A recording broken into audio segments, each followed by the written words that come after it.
Unlocking the meaning of finger on the button.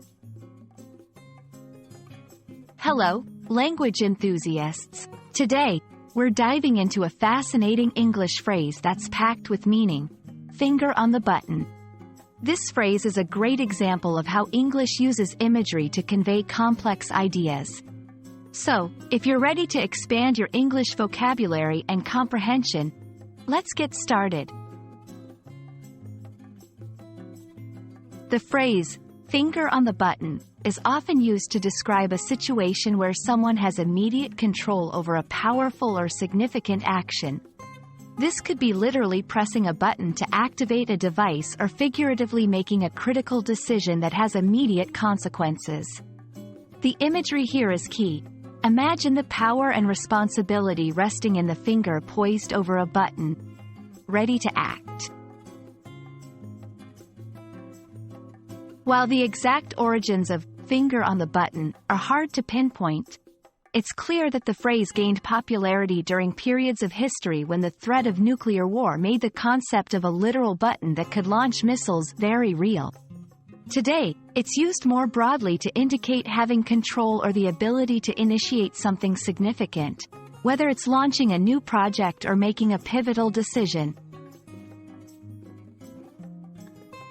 To truly understand finger on the button, let's look at some examples.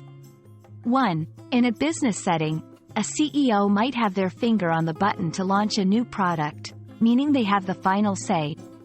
2. In technology, a developer could have their finger on the button to deploy a new software update to users.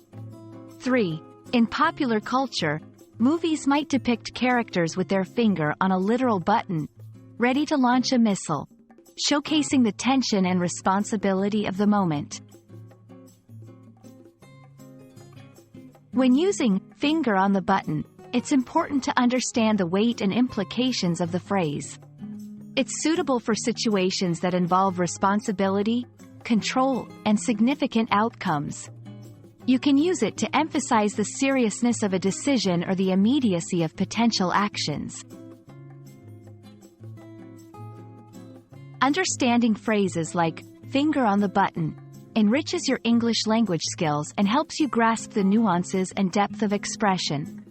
We hope this exploration has illuminated the phrase for you and that you feel more confident using it in your conversations and writing. Thank you for joining us, and keep your finger on the button of learning.